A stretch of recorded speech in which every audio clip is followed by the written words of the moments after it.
Hello दोस्तों।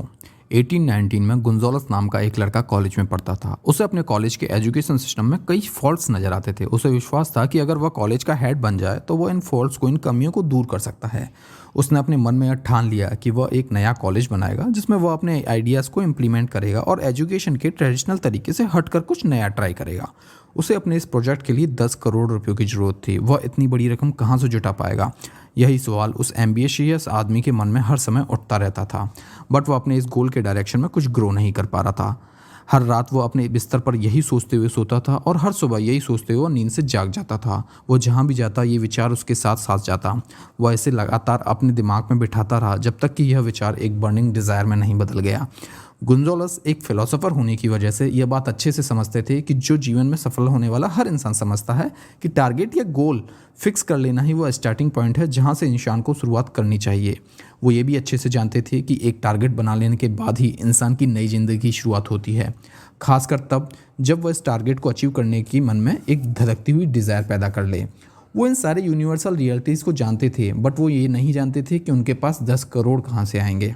Generally ऐसी situation में आसान रास्ता तो ये होता कि वो हार मान लेते और ये कहकर एफर्ट्स लगाना छोड़ देते कि मेरा विचार तो अच्छा है बट मैं इस बारे में कुछ कर नहीं सकता, बिकॉज इसके लिए सबसे ज़्यादा ज़रूरी 10 करोड़ रुपए मेरे पास नहीं है। ज़्यादातर लोगों ने बिल्कुल यही कहा होता, बट गुंजोलस ने ऐसा नहीं कहा। उन्होंने जो कहा और किया वो इतना इंपॉर्टेंट है कि उन्हीं की जुबानी आपको ये कहानी बताता हूँ। उन्होंने ऑथर नेपोलियन हिल को एक इंटरव्यू में आगे का किस्सा बताते हुए कहा कि शनिवार की एक दोपहर मैं अपने कमरे में बैठा हुआ सोच रहा था कि अपने प्रोजेक्ट को सक्सेसफुल बनाने के लिए कैसे ज़रूरी पैसों का इंतजाम करूं। लगभग 2 सालों से मैं सोच ही रहा था, बट मैंने सोचने के अलावा कुछ नहीं किया था। अब स्टेप लेने का टाइम आ चुका था। मैंने तभी अपना मन बना लिया कि मैं एक वीक के अंदर 10 करोड़ की रकम अरेंजमेंट करूंगा। कैसे, मैं ये नहीं जानता था, बट इम्पॉर्टेंट बात ये थी, ये डिसीजन लेना था एक टाइम लिमिट के अंदर एक फिक्स अमाउंट का अरेंजमेंट करूंगा। और मैं आपको बताना चाहूँगा कि जिस टाइम मैंने इस डिसीजन पर पहुँचा कि मैं एक टाइम लिमिट के अंदर मैं 10 करोड़ रुपयों का अरेंजमेंट करूँगा, तो मुझे सेटिस्फाई करने वाली एक अजीब सी फीलिंग हुई जो इससे पहले कभी नहीं हुई। जैसे मेरे अंदर से कोई मुझसे कह रहा था कि ये डिसीजन तुमने पहले क्यों नहीं लिया, ये अमाउंट काफ़ी टाइम से तुम्हारा इंतज़ार कर रहा था।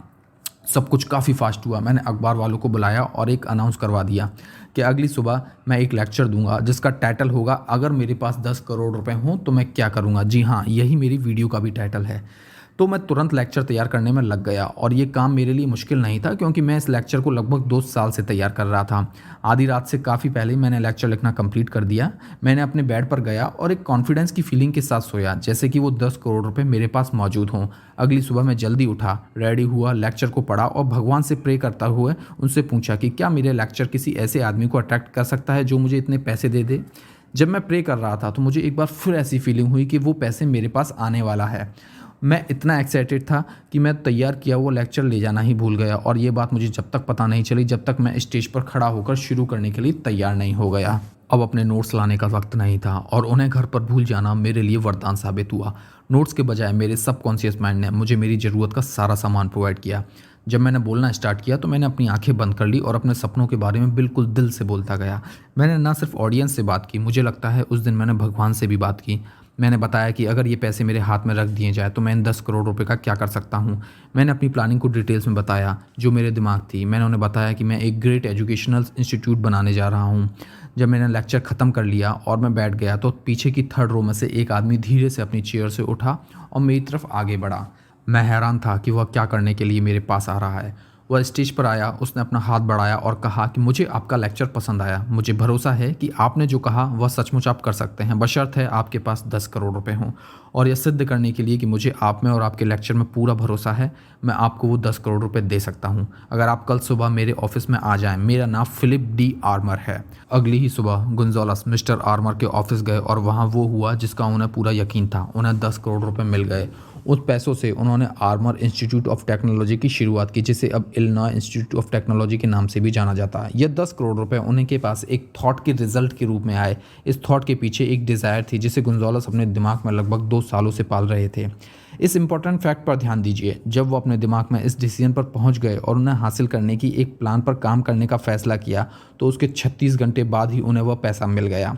जिस सिद्धांत ने गुंजोलस को 10 करोड़ रुपए दिलवाए वो आज भी काम करता है। इस रकम को पाने और अपने ड्रीम प्रोजेक्ट को सक्सेसफुल बनाने में गुंजोलस ने जिस प्रिंसिपल का यूज़ किया वो था इमेजिनेशन पावर और बर्निंग डिज़ायर।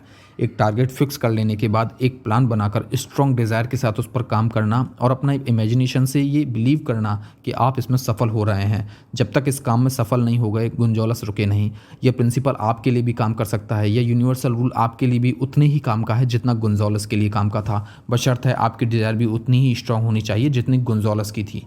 आई होप आपको ये समरी पसंद आई होगी जो मैंने ली है book think and grow rich से। अगर आपको ये वीडियो पसंद आई तो इसे लाइक करें। अगर अभी तक आपने हमारा चैनल सब्सक्राइब नहीं किया तो इसे सब्सक्राइब करें, साथ ही बेल आइकन को प्रेस करें ताकि जब भी हम ऐसी समरी लेकर आएँ तो आप तक पहुँच सके। Finally, thanks for watching.